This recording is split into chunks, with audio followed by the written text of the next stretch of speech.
Bonjour, bienvenue à tous pour ce culte en ligne de l'Action biblique de grâce que nous partageons avec un certain nombre d'églises sœurs. Bienvenue à vous tous et pour la 6e semaine consécutive, nous avons recours à des moyens techniques pour nous réunir, pour communier ensemble, pour pouvoir adorer le Seigneur tous ensemble, bien que géographiquement et physiquement séparés, nous sommes réunis autour d'un écran à travers une diffusion d'un culte en ligne que nous organisons avec le meilleur de nos compétences, bien que n'étant pas des professionnels, avec la meilleure des volontés et le cœur le plus dévoué possible. Nous faisons au mieux. Merci pour tous vos encouragements, tous vos messages de remerciement. Merci à tous ceux qui suivent ce culte et qui ont aussi réussi à passer outre les petits soucis techniques que nous avons pu avoir par le passé. Nous essayons bien entendu de progresser, de nous améliorer. Et nous sommes heureux de pouvoir, une fois de plus, être réunis ensemble, même si de tout cœur nous prions, nous désirons pouvoir à nouveau nous serrer dans les bras les uns des autres, nous faire la bise, nous saluer physiquement. C'est quelque chose qui est important, qui fait partie des composantes de l'être humain et qui nous manque aujourd'hui, nous qui sommes tous isolés, confinés, séparés les uns des autres. Ce n'est pas pour autant que Dieu est surpris. Dieu n'est pas surpris, il siège, il est assis sur le trône, lui qui a créé l'univers, le ciel, la terre, tout ce qui les remplit. Dieu n'est pas surpris de ce qui nous arrive et il nous faut par la foi lui faire confiance en étant rassurés, en étant réconfortés, qu'il ne nous abandonne pas, qu'il ne nous a pas oubliés et qu'il est capable d'intervenir de la manière dont il souhaite, qu'il a un but ultime. Dieu sait très bien ce qu'il se passe, il connaît chacune de nos peines, chacune de nos afflictions, il est capable de nous réconforter, capable de nous encourager, capable de nous relever lorsqu'on tombe. Dieu est là, tout près de nous, et puisque nous sommes réunis par le seul moyen aujourd'hui qui nous est possible de nous réunir, alors il est aussi par ce moyen-là au milieu de nous. Nous qui sommes là ce matin pour le célébrer, pour l'adorer, pour l'aimer. On n'aurait pas pu, si cette pandémie était arrivée il y a 50 ans, faire ce que nous sommes en train de faire. Aujourd'hui, eh bien, on a pu investir depuis quelques années déjà dans des sources technologiques telles que la possibilité de diffuser sur Internet, la possibilité de se filmer, la possibilité de faire des montages vidéo, la possibilité de diffuser. Alors nous, en tant qu'église locale, mais aussi des gens dont c'est le métier, qui ont créé des sites comme YouTube ou comme Zoom pour des réunions. Grâce à ce conglomérat de solutions technologiques, informatiques et multimédia, nous sommes aujourd'hui capables de nous voir et de pouvoir prier ensemble, de pouvoir chercher ensemble la volonté du Seigneur, de pouvoir entendre sa parole tous ensemble. Alors, de tout cœur, bienvenue à ceux qui, peut-être d'ailleurs, à cause d'un éloignement géographique, ne pouvaient pas venir à l'église tous les dimanches ou ne pouvaient pas du tout venir à l'église. Bienvenue à vous qui, on va dire grâce à cette pandémie, pouvez nous rejoindre, pouvez être avec nous, à ceux qui sont à l'étranger, à ceux qui n'auraient pas pu venir forcément le dimanche matin à 10h pour un début de culte à 10h15 parce que vous êtes infirmière ou vous êtes d'astreinte et vous ne pouvez pas manquer un jour de travail qui vous est imposé le dimanche. Vous pourrez donc suivre ces cultes en différé aussi. Je suis quelqu'un de positif et j'aime trouver aussi ces avantages à cette situation en regardant le bon côté des choses. Bienvenue à nos églises sœurs qui ne disposent pas forcément des mêmes moyens technologiques, qui nous rejoignent aussi sur la proposition de Fred. On vous salue chaleureusement. C'est aussi une bonne chose, une bénédiction, que de pouvoir être réunis avec vous depuis maintenant plus d'1 mois et de célébrer le Seigneur ensemble. Quelle joie on aura lorsqu'on se retrouvera lors d'une pastorale pour célébrer Dieu et pour le louer ensemble physiquement. Je me réjouis déjà à cette idée-là. J'ai eu une conversation cette semaine avec le pasteur qui précédait Fred avant, monsieur Bourbon, et qui me demande si c'était pas trop difficile à vivre la situation. Et vraiment, il y a des aspects difficiles, il y a des aspects professionnels compliqués, mais à travers cette situation-là, une des choses qui émanent, des gratitudes qui émanent de mon cœur vers le Seigneur, c'est cette possibilité de pouvoir être réunis en famille, proche de mon épouse, de nos enfants, de pouvoir passer du temps à leur enseigner des choses qui normalement sont enseignées par des professionnels, de toucher du doigt à leur instruction, à leur éducation, et d'être ensemble unis, et puis d'avoir le temps aussi de passer plus de temps à mieux se connaître, à mieux partager ensemble, puisque dans la vie telle qu'elle est normalement, entre les déplacements, les horaires de bureau et les implications diverses associatives et sportives, il est difficile de passer plus de 4 heures par jour réunis en famille, alors que là on est confinés ensemble et on y trouve du bon. On apprend vraiment à s'aimer, à se découvrir et à pouvoir être un soutien et un encouragement les uns pour les autres. Merci donc Seigneur pour ceci. Je vous propose de vous joindre à moi, nous allons prier ensemble, je vais prier et je vous demande d'être en accord et puis ensuite je vous proposerai une lecture pour démarrer ce culte. Seigneur, merci parce que en dépit de notre séparation, tu nous unis. Merci Seigneur parce que c'est ton esprit qui nous fortifie, qui nous vivifie, qui nous encourage. Merci Seigneur parce que ta parole reste au centre de nos vies, parce que ta parole peut quand même être enseignée, proclamée. Merci Seigneur parce que tu es digne de toute adoration, de toute louange. Tu es sur le trône Seigneur et tu n'es pas pris au dépourvu Seigneur. On te loue parce que tu es le Dieu Tout-Puissant. Tu es le Dieu qui sauve, le Dieu qui guérit, le Dieu qui a tout prévu, qui a tout créé, l'alpha, l'oméga, Seigneur. Merci pour la possibilité de réaliser un culte de cette manière-là, une fois de plus. Merci pour nos familles. Seigneur, je veux te remercier pour ce qui va se passer ce matin et pour ton action dans le monde. Sois loué, Seigneur. Tu es digne de notre louange, digne de notre adoration. Seigneur, nous t'aimons. Dans le nom de Jésus. Amen. Alors, en lecture introductive ce matin, je vous propose un texte tiré de l'Apocalypse, chapitre 7, et je vais lire à partir du verset 9.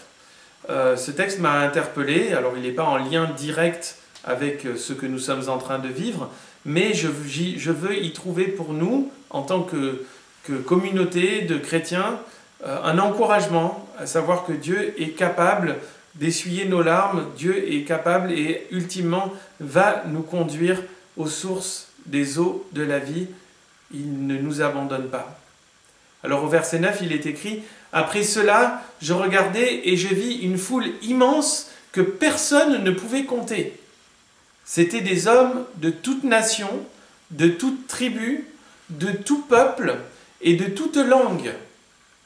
Ils se tenaient debout devant le trône et devant l'agneau, habillés de robes blanches, des feuilles de palmier à la main. Et ils criaient d'une voix forte, « Le salut est à notre Dieu qui est assis sur le trône et à l'agneau !» Tous les anges qui se tenaient autour du trône, des anciens et des 4 êtres vivants se prosternèrent le visage contre terre devant le trône et ils adorèrent Dieu en disant « Amen ! La louange, la gloire, la sagesse, la reconnaissance, l'honneur, la puissance et la force sont à notre Dieu au siècle des siècles. Amen. » L'un des anciens prit la parole et me dit, « Ceux qui sont habillés d'une robe blanche, qui sont-ils? Et d'où sont-ils venus ?» Je lui répondis, « Mon Seigneur, tu le sais. » Il me dit alors, « ce sont ceux qui viennent de la grande tribulation. Ils ont lavé leurs robes, ils l'ont blanchie dans le sang de l'agneau. C'est pourquoi ils se tiennent devant le trône de Dieu et ils le servent jour et nuit dans son temple. Celui qui est assis sur le trône les abritera sous sa tente. Ils n'auront plus faim, ils n'auront plus soif, le soleil ne les frappera plus, ni aucune chaleur brûlante. En effet, l'agneau qui est au milieu du trône prendra soin d'eux et les conduira aux sources des eaux de la vie, et Dieu essuiera toute larme de leurs yeux. Moi, je crois aujourd'hui que Dieu est capable et qu'il le fera à terme, comme c'est écrit dans sa parole. Il comblera, il consolera, il essuiera nos larmes, car il est tout-puissant et il a un plan qui se déroulera jusqu'à l'éternité. Alors, je voudrais introduire ce culte en nous encourageant à prier pour déjà les uns pour les autres, pour nos frères, pour nos sœurs, pour nos aînés qui sont peut-être plus vulnérables, mais pas forcément. Prier pour ceux des membres de nos familles qui sont aujourd'hui atteints par le coronavirus. On pense particulièrement à Tim Arnaud. On remercie Dieu pour Lucie qui en est sortie à présent. Et pour tous ceux que vous connaissez qui sont affectés, prions pour nos autorités qui doivent prendre des décisions qui ne sont pas forcément évidentes, qui ne sont pas toujours populaires. Prions pour le personnel qui soigne ceux qui sont affectés, qui essaye de prévenir aussi que ça n'empire. Et prions pour la volonté de Dieu, que sa gloire soit révélée, même à travers de telles situations, que les cœurs puissent se tourner vers lui et que la destinée éternelle de multitudes puisse aussi être transformée des ténèbres vers la lumière.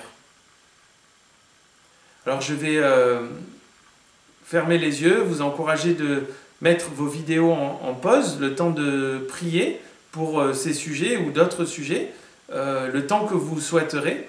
Et puis lorsque vous aurez fini de prier, nous allons reprendre directement.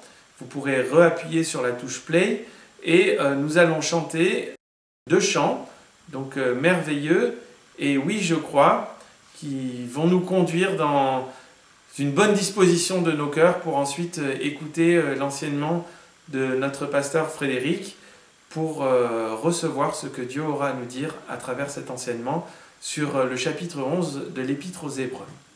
Voilà, prions ensemble.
Dieu merveilleux,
Bonjour à tous, je vous propose ce matin d'ouvrir nos Bibles ensemble et de continuer notre lecture de l'Épître aux Hébreux.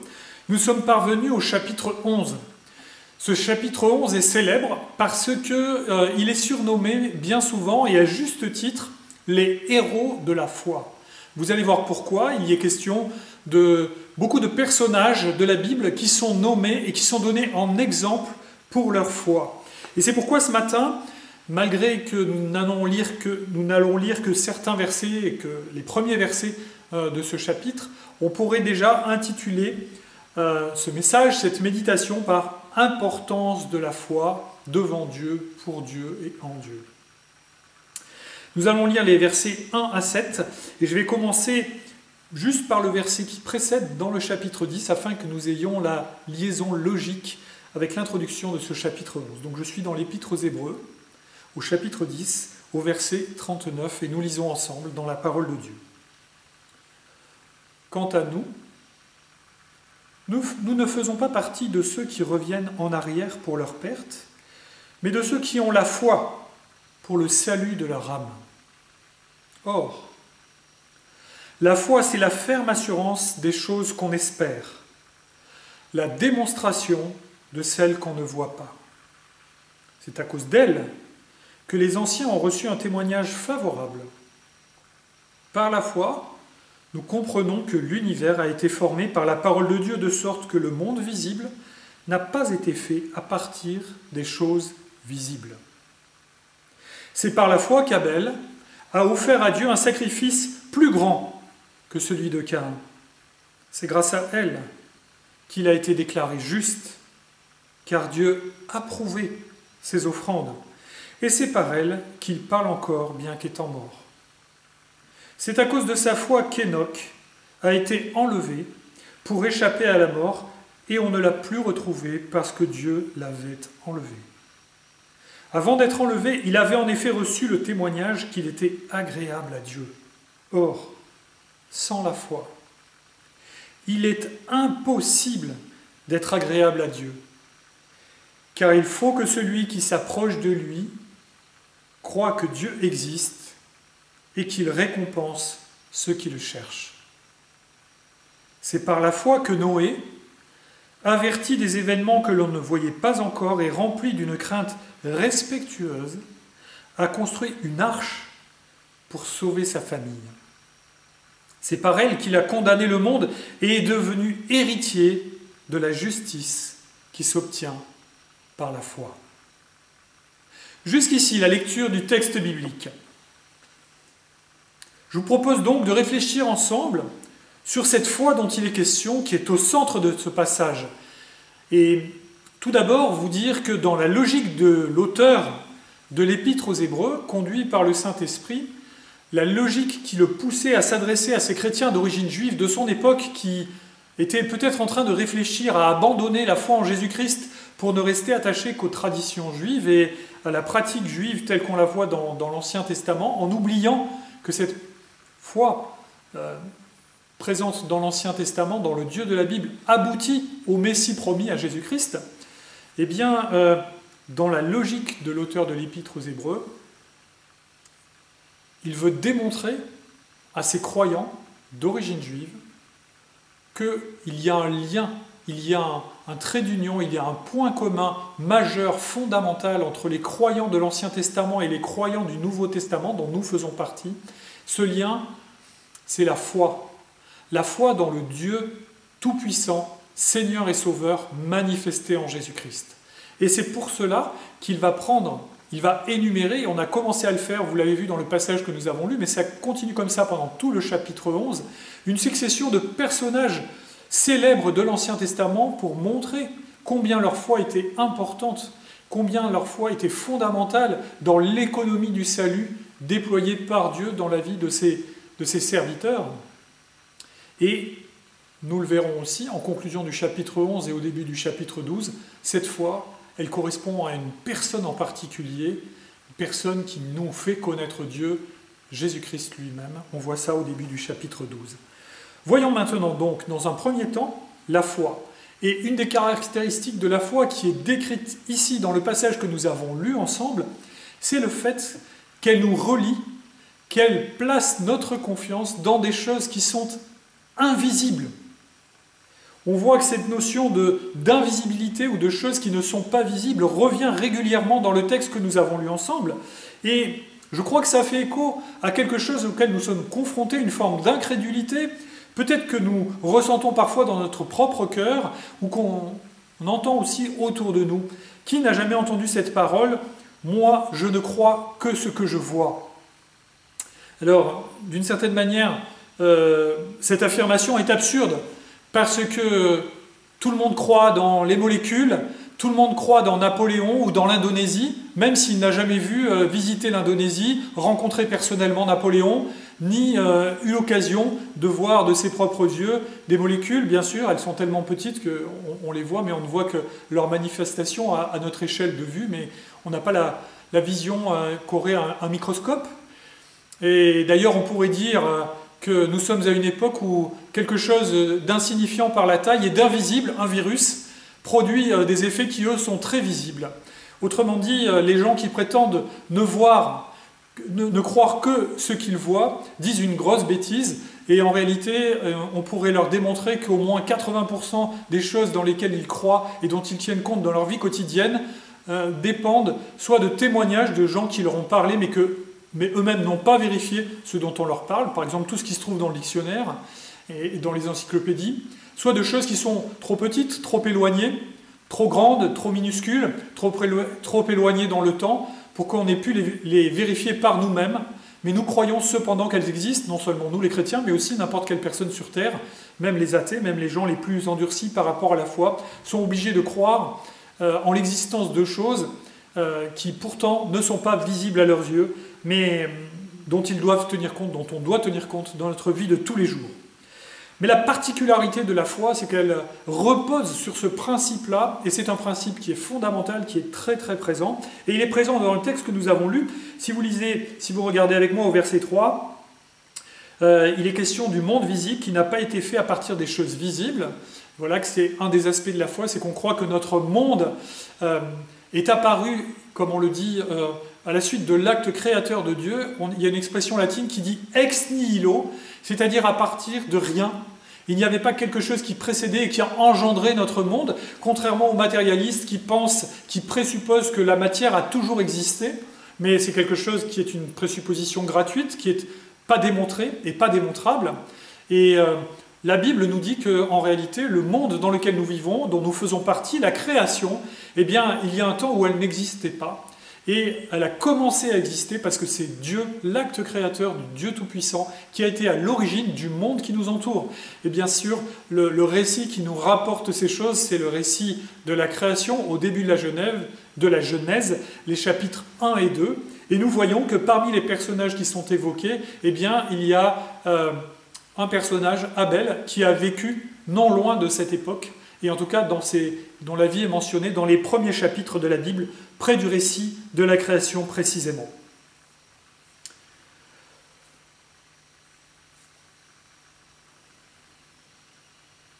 Au verset 7, la notion de vision, de preuve visible est encore présente à travers le personnage de Noé, dont il est dit que on ne voyait pas encore les événements dont il avait été prévenu, le déluge, et que, rempli d'une crainte respectueuse, il a construit l'arche pour sauver sa famille.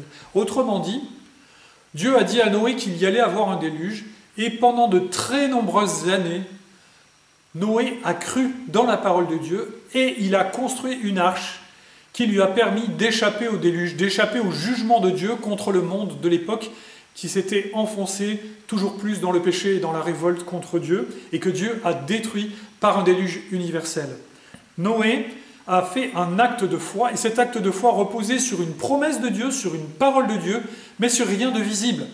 Si Noé avait dû attendre que la pluie commence à tomber, la pluie du déluge commence à tomber pour construire l'arche, il serait mort, noyé, avec tout le reste de l'humanité de l'époque, et ni lui ni sa famille n'auraient survécu au déluge. Et il n'y aurait pas aujourd'hui d'humanité, nous ne serions pas là pour en parler. Autrement dit, par cet autre exemple, l'auteur de l'Épître aux Hébreux nous montre, nous souligne à quel point le fait de croire ce qu'on ne voit pas est important dans la foi et même au cœur de la foi.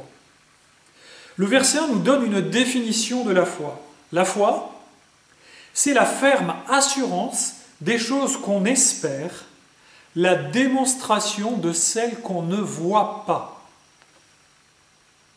Le principe de la foi, donc, c'est de croire fermement à la réalité de quelque chose qui est invisible pour nous a priori. Qui d'entre vous a rencontré Jésus-Christ ressuscité en chair et en os? Je pense personne, pas moi, aucun d'entre vous. Je n'ai jamais rencontré quelqu'un qui prétendait avoir rencontré réellement Jésus-Christ. Je ne dis pas que des personnes n'ont pas rêvé du Seigneur. Je ne dis pas que dans nos vies, en tant qu'enfants de Dieu, nous n'avons pas été bouleversés et que nous n'avons pas réellement rencontré Jésus-Christ au travers de ce texte de l'Évangile qui proclame tout ce qu'il a fait pour nous, que le Saint-Esprit n'a pas touché nos cœurs et que finalement nous avons une rencontre spirituelle qui est très réelle, qui est très concrète dans nos vies avec le Seigneur Jésus. Mais nous ne l'avons pas rencontré physiquement, comme les premiers disciples l'ont rencontré au moment de la résurrection, lorsqu'il leur est apparu et lorsqu'il est apparu à tous les disciples de l'époque, comme le raconte Paul au chapitre 15 de l'épître de la première aux Corinthiens. Nous n'avons pas rencontré Jésus, nous croyons en lui d'après le témoignage qu'en donne la Bible et le témoignage que donne le Saint-Esprit dans nos cœurs. Nous croyons que c'est la vérité, nous avons raison de le croire, mais comme le souligne le texte, la foi c'est la ferme assurance des choses qu'on espère. Autrement dit, il y a une espérance, il y a quelque chose que nous n'avons pas encore, et la Bible par ailleurs souligne cet aspect-là.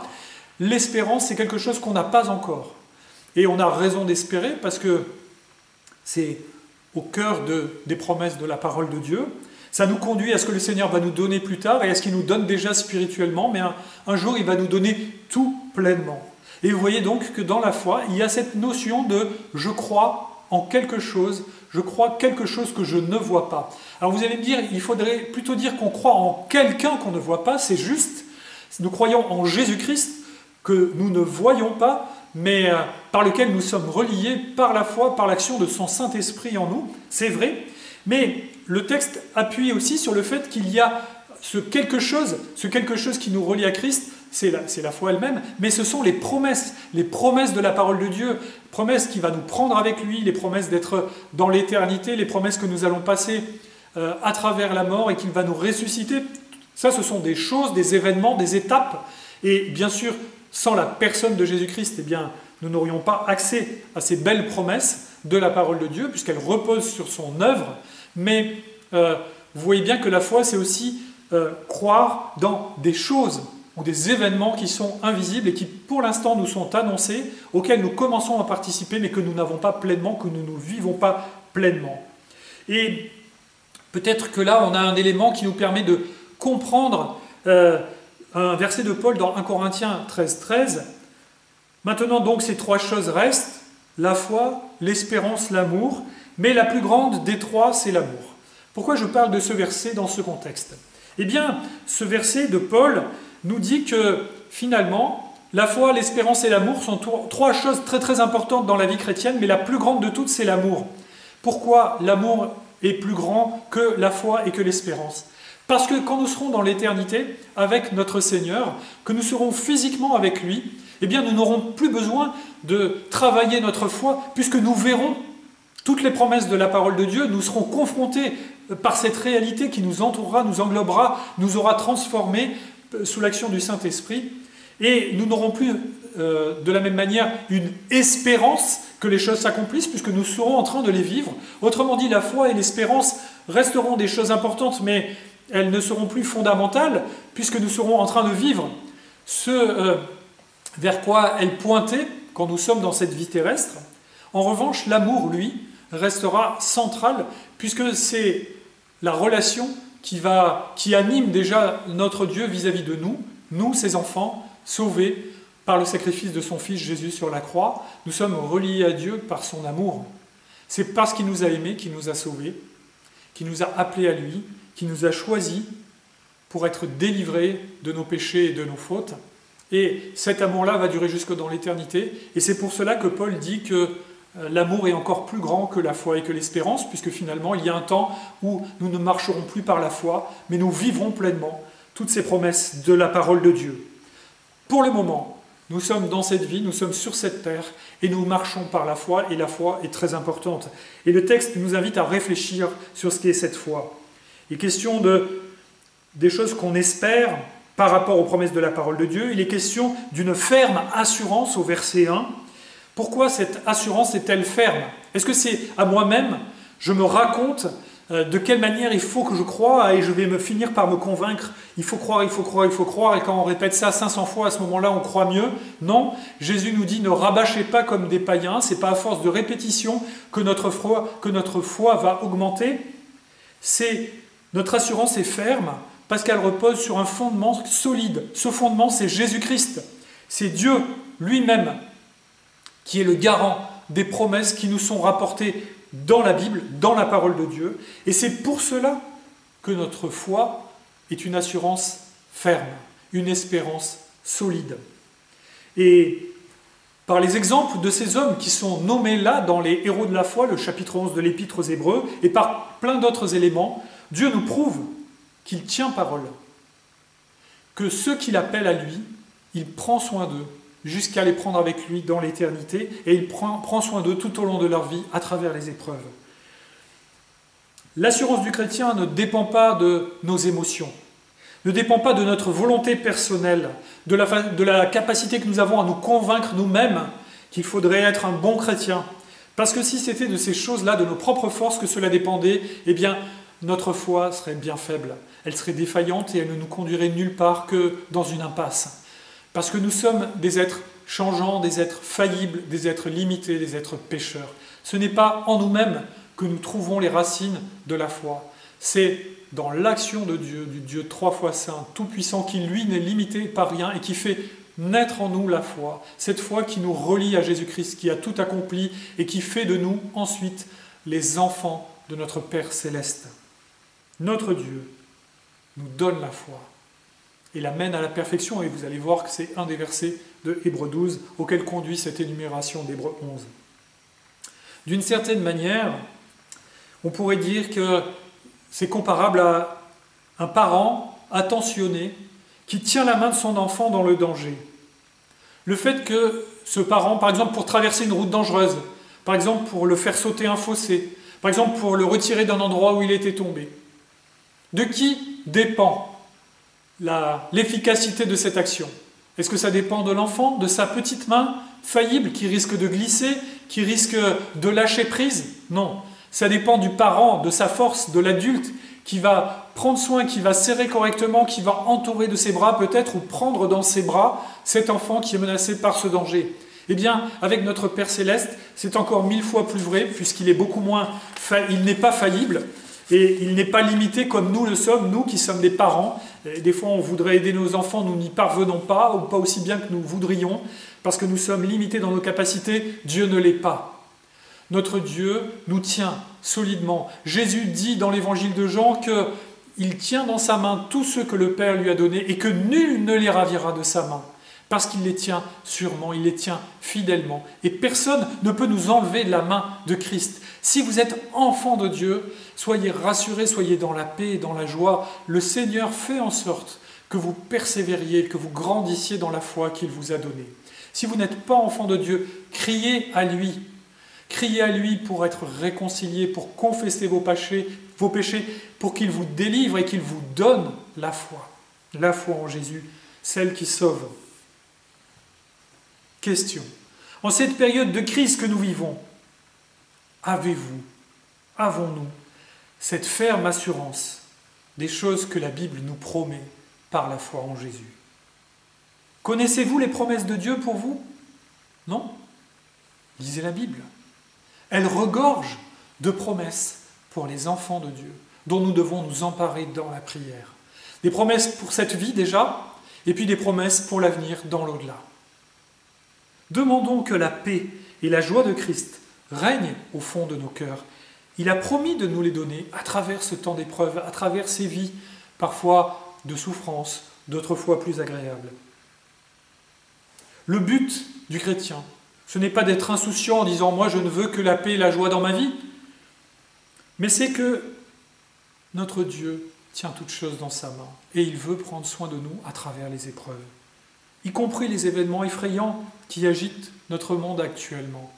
Soyons rassurés, Dieu ne nous a pas oubliés, si nous lui appartenons, il prend soin de nous, il a autorité sur toutes ces choses et il peut nous donner la paix et la joie, quels que soient les événements que nous vivions. Êtes-vous malade? Êtes-vous souffrant? Avez-vous traversé un deuil comme plusieurs dans l'Assemblée ont été attristés ces derniers temps? Notre Dieu veut nous donner en Jésus-Christ sa paix, sa joie, incomparable, véritable, qui nous donne un avant-goût de sa présence céleste dans laquelle nous serons pour l'éternité. Demandons-lui cela avec foi. Les chrétiens ne doivent pas être dans l'inquiétude, dans le stress, dans l'angoisse. Ils doivent donner un exemple véritable, serein, honnête, sincère, de confiance dans le Dieu Tout-Puissant, avec lequel ils sont réconciliés et qui les conduit sûrement, solidement, fermement, dans son plan bienfaisant pour eux, malgré les événements que traverse notre monde. Le passage que nous avons lu nous dit aussi, dans un deuxième temps, que la foi est agréable à Dieu. La foi, c'est un fruit de l'Esprit, nous dit la Bible. Ça signifie que c'est l'Esprit de Dieu qui produit cela en nous. Si vous lisez ça dans Galates 5, 22, le fruit de l'Esprit, c'est-à-dire ce que l'Esprit produit dans le croyant, c'est l'amour, la joie, la paix, la patience, la bonté, la bienveillance, la foi ou la fidélité. C'est deux choses qui sont proches, et c'est le même mot grec derrière, pistis. La foi, la douceur, la maîtrise de soi. Autrement dit, si nous avons la foi, c'est l'œuvre du Saint-Esprit en nous qui nous a donné la foi en Jésus. Et nous devons, une fois que nous avons reçu ce présent merveilleux, ce cadeau précieux, ce trésor, ce moyen d'être en relation avec notre Dieu et notre Sauveur, eh bien nous devons entretenir, nous devons fortifier, nous devons grandir dans cette foi. Bien sûr, c'est le Seigneur qui fait en sorte que nous grandissions, mais il veut que nous associons notre propre volonté à la persévérance dans la foi. Et c'est pour cela aussi que ces nombreux personnages sont nommés pour nous exhorter à les imiter. Vous verrez que c'est une des conclusions qu'on voit au début du chapitre 12. Selon les traductions, d'ailleurs, dans ce chapitre 12, au début du chapitre 12, je vous lis les deux premiers versets qui sont l'aboutissement, la conclusion du chapitre 11. Nous donc, aussi, puisque nous sommes entourés d'une si grande nuée de témoins, et là il parle de tous ceux qu'il a énumérés au chapitre 11, rejetons tout fardeau et le péché qui nous enveloppe si facilement, et courons avec persévérance l'épreuve qui nous est proposée. Faisons-le en gardant les regards sur Jésus, qui fait naître la foi et l'amène à la perfection. Et vous voyez que l'objet de notre foi, la source de notre foi, le directeur de notre foi, le chef de notre foi, c'est Jésus-Christ. Il est à la fois le carburant de la foi, l'agent principal de la foi, et en même temps celui vers lequel notre foi est dirigée, et en même temps celui qui nous donne l'exemple et qui nous conduit dans la foi. Le mot « celui qui fait naître » indique que c'est Jésus qui est à l'origine de cette foi, il en est la source, et aussi l'exemple de foi à imiter, parce que dans sa vie terrestre, il a fait une démonstration de relation avec le Père exemplaire que nous devons suivre. Ensuite, le texte nous dit qu'il fait naître la foi et la mène à la perfection. Autrement dit, c'est lui qui dirige la foi, qui conduit la foi. Si nous allons grandir dans la foi, c'est parce que nous sommes en relation avec Jésus-Christ. Parce que c'est lui qui nous a montré le chemin, et lui-même est d'ailleurs ce chemin qui conduit au Père, et nous a précédés sur ce chemin, et dirige notre foi comme un chef dirige son peuple. Et puis l'aboutissement de cette foi, c'est la perfection. Jésus fait aboutir, et il fait que la foi qu'il a placée en nous par son esprit atteigne le but que Dieu a produit, c'est-à-dire que nous parvenions à une foi parfaite. Et bien sûr, vous allez me dire, moi dans la vie de tous les jours, je n'ai pas l'impression d'avoir une foi parfaite, moi non plus. Et notre foi est souvent défaillante, néanmoins, le Seigneur s'engage à nous faire progresser dans la foi. Et la Bible nous dit qu'il nous affermira jusqu'à la fin pour que nous soyons irréprochables au jour de sa venue. Voilà ce bel objectif que nous devons saisir avec enthousiasme, auquel nous devons travailler jour après jour. L'œuvre du chrétien, avant toute chose, c'est de travailler à sa communion avec Jésus-Christ, son Sauveur et Seigneur, pour grandir dans la foi. La foi est agréable à Dieu parce qu'elle est le canal par lequel nous recevons sa grâce, son amour, le salut manifesté en Jésus-Christ. Sans la foi, nous serions privés de tout cela et livrés à notre péché et à sa finalité, la mort. Dieu nous donne la foi et nous demande aussi de prendre soin de notre foi en la nourrissant, avec la lecture de la Bible, par la prière. Est-ce que nous prions pour grandir dans la foi? Ou est-ce que nous ne prions que pour demander des choses matérielles? Par la vie de l'Église aussi. La vie de l'Église est là pour nous faire grandir dans la foi, dans notre communion fraternelle avec les frères et sœurs de l'Église, dans les études bibliques, dans les enseignements, dans les temps de partage qu'on peut avoir. L'Église est là pour nous encourager et pour nous faire grandir dans la foi. Et c'est un des moyens que le Seigneur a donné et il veut que nous participions à une vie d'Église pour nous faire grandir dans la foi.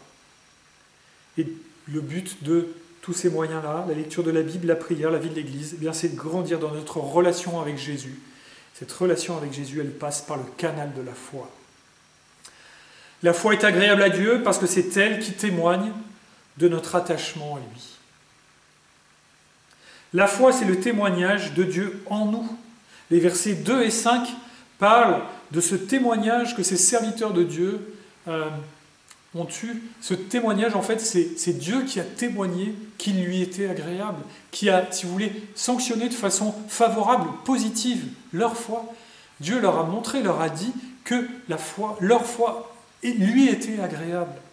Est-ce que Dieu pourrait dire de vous et de moi que notre foi lui est agréable?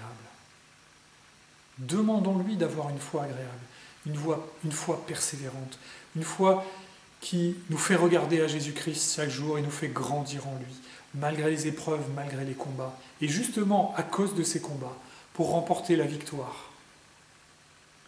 La foi, ce n'est pas la foi dans la foi, c'est la foi en Christ.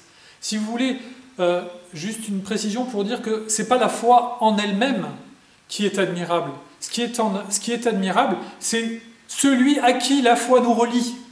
C'est Jésus-Christ. La foi, c'est le canal de cette relation. Et parfois, on entend des gens qui disent « il a la foi » ou « elle a la foi » et on ne sait pas trop en quoi. Et comme si, en soi, le fait d'avoir la foi en quelque chose était suffisant pour être admirable.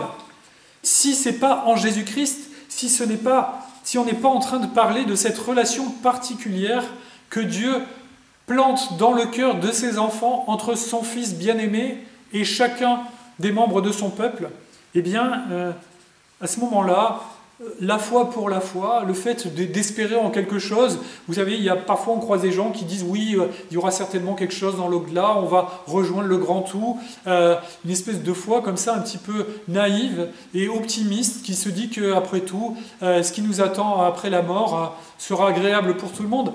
Ce n'est pas la foi, c'est une pensée dramatique terrible, un mensonge qui donne un état d'esprit faussement rassurant à des personnes qui se trompent et qui s'abusent. La foi sans Jésus-Christ n'est rien. Troisième point de ce texte que je veux voir avec vous, c'est la foi indique notre justification. Le fait qu'aux yeux de Dieu, nous sommes justifiés. La foi est la preuve que nous sommes justifiés. Si nous avons la foi en Jésus-Christ, nous avons la preuve que nous sommes en règle avec Dieu, que nous sommes réconciliés avec lui. Et c'est ces versets 2 et le verset 5 dont il est question qui parlent d'un témoignage favorable de la part de Dieu vis-à-vis de ces héros de la foi. Dieu est favorable, c'est-à-dire qu'il bénit ses enfants, c'est-à-dire qu'il donne sa grâce à travers le canal de la foi. Que ce soit dans la vie de tous les jours et surtout, par-dessus, dans notre réconciliation avec lui. Devant sa justice, nous ne sommes plus considérés comme des coupables qui devraient rendre compte de leurs péchés et qui seraient punis pour leurs péchés. Et nous savons que, comme la Bible le dit, le salaire du péché, c'est la mort et la séparation d'avec Dieu pour l'éternité, ce qu'on appelle l'enfer. Mais nous ne sommes plus dans cette situation-là. Non pas que nous ne soyons pas pécheurs, non pas que nos péchés ne mériteraient pas que nous soyons réprouvés de cette manière-là, si, ils le mériteraient, mais par la grâce de Dieu. Dieu nous a sauvés en Jésus-Christ. Et la preuve de ce salut, c'est qu'il a placé dans nos cœurs la foi en Jésus. Et la foi, c'est un des premiers pas de ce salut. Le premier pas, c'est la décision de Dieu de nous sauver. Le deuxième pas, c'est l'action de repentance du Saint-Esprit qui nous amène à nous repentir de notre état de pécheur. Le troisième pas, c'est le fait qu'il nous donne la nouvelle naissance par la foi en Jésus, justement. Nous sommes reliés à la source de la vie éternelle, Jésus-Christ. Et vous voyez, tous les premiers pas de la vie éternelle, eh bien c'est Dieu qui les a fait à notre place. Et ensuite, il y a la sanctification, et là, il nous demande de marcher avec lui. Et ça, on peut le faire, parce qu'il nous donne les moyens de le faire par le Saint-Esprit. Mais vous voyez que cette notion de la foi, qui est la preuve de notre justification, la preuve de notre salut, c'est là présent dans le texte. Et ça nous rappelle un des mots d'ordre de la Réforme au XVIe siècle, lorsque les protestants ont commencé à protester justement contre l'enseignement de l'Église catholique romaine de l'époque, au Moyen-Âge, qui donnait une très très grande valeur aux œuvres des hommes, aux bonnes œuvres, en disant que finalement on pouvait travailler à son propre salut en ajoutant nos bonnes œuvres au fait que Christ était mort sur la croix. Et les réformateurs ont dit non, c'est impossible. C'est seulement par la foi que nous sommes sauvés, seulement au moyen de la foi, seulement selon la grâce de Dieu, seulement sur la base des Écritures. Ce terme en latin, cette expression en latin dit sola fide, ça veut dire c'est seulement par la foi. On ne peut pas être sauvé par un autre moyen que la foi. Ce n'est pas vos bonnes œuvres, vos mérites personnels ou les miens qui pourraient mériter que nous soyons sauvés, loin de là. C'est par le canal de la foi que Dieu nous donne sa grâce, quelque chose que nous n'avons pas mérité. Abel, le verset 4 nous dit, a été déclaré juste. C'est un élément de réponse à cette polémique qu'on entend parfois. Ce n'est pas la faute de Caïn, il n'avait que des légumes, il n'était pas au courant que Dieu voulait qu'on offre de la viande d'agneau. Abel avait la chance d'être un berger.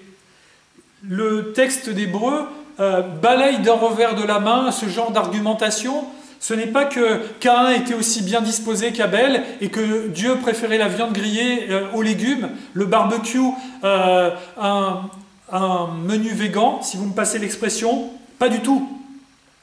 C'est que Abel avait la foi et que de ce fait, il était justifié aux yeux de Dieu, comme nous, par sa foi, dans le Dieu sauveur.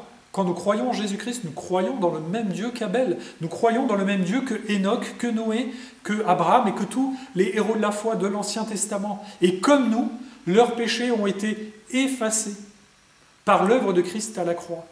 Et c'est par le moyen de la foi que cela se produit, qu'ils ont été sauvés. Enoch échappe à la mort au verset 5 par le moyen de sa foi, comme nous.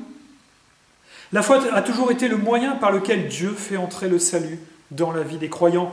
Personne n'a jamais été sauvé de la mort par son propre mérite ou ses propres œuvres, sauf le seul homme qui a réussi cet exploit, c'est Jésus-Christ. Et c'est pour ça qu'il est notre sauveur. Noé, au verset 7, a hérité de la justice qui s'obtient par la foi. La justice, c'est-à-dire qu'aux yeux de Dieu, devant la justice de Dieu, Noé a été déclaré juste parce qu'il a eu foi en Dieu. Et la foi en Dieu prouvait que Dieu l'avait justifié, qu'il était agréable à Dieu. Et en même temps, le verset 7 nous dit que la foi de Noé a fait qu'il a hérité de cette justice dont nous-mêmes héritons, le fait que nous soyons déclarés justes devant le tribunal de Dieu. C'est par le moyen de la foi en Jésus que nous le recevons. Mais le texte nous dit aussi autre chose, c'est que la foi de Noé, elle a condamné le monde de l'époque. Elle a été la condamnation du monde de l'époque, parce que les contemporains de Noé, pendant des années, ils ont vu cet homme qui construisait une arche et ils ne se sont pas repentis. Ils n'ont pas cherché à se mettre en règle avec Dieu qui allait envoyer le déluge. Et vous voyez que là, il y a un élément fondamental du témoignage de la foi du peuple de Dieu, de nous qui sommes chrétiens, de l'Église aujourd'hui. Nous devons témoigner et notre foi est un témoignage à la fois pour inviter à la repentance et au salut en Jésus-Christ, pour que des personnes aient la foi en Jésus, que le Seigneur les touche, qu'elles crient à lui, mais aussi pour que des personnes soient endurcies et s'éloignent de Dieu volontairement et qu'elles finissent par recevoir le salaire de leur endurcissement. Et c'est ce que dit Paul dans la deuxième lettre aux Corinthiens, au chapitre 2, versets 15 à 16. « Nous sommes en effet pour Dieu la bonne odeur de Christ parmi ceux qui sont sauvés et parmi ceux qui périssent. Pour les uns, un parfum de mort qui donne la mort, pour les autres, un parfum de vie qui donne la vie. » Ce n'est pas moi qui décide quelle est l'action de ma foi, du témoignage de la foi en Jésus-Christ. Moi j'espère, et je dois l'espérer, et la Bible nous demande de l'espérer, de prier dans ce sens, que tous ceux qui entendent le témoignage de l'Évangile, et celui que nous pouvons donner à travers nos actes, nos paroles, notre vie, que nous pouvons arroser de nos prières, qu'ils donnent la vie éternelle aux gens qui nous entourent, pour la gloire de Dieu. Mais la Bible nous dit que certaines personnes vont rester endurcies, et que, bien qu'elles aient été confrontées au témoignage de foi d'enfants de Dieu, comme les contemporains de Noé, elles vont être perdues parce qu'elles ne veulent pas entendre ce témoignage et que dans ce cas, l'Évangile, c'est juste l'annonce du fait qu'elles vont être jugées. Nous ne voulons pas nous réjouir du fait qu'il y ait un jugement sur des personnes. Nous devons prier et intercéder en faveur du plus grand nombre. C'est agréable à Dieu, la Bible nous encourage à le faire, mais sachons que bien des personnes seront privées de la grâce de Dieu dans l'éternité parce qu'elles n'ont pas voulu se repentir et qu'elles ont été endurcies contre le message de l'Évangile offert gratuitement par la foi en Jésus. Conclusion. Dieu a pris soin des premiers croyants, Abel, Enoch, Noé, de l'histoire de notre monde. Soyons encouragés par la foi en Jésus-Christ parce que nous avons toutes les promesses de Dieu qui nous sont ainsi accessibles, quelles que soient les épreuves de nos vies et les drames que traverse notre monde aujourd'hui.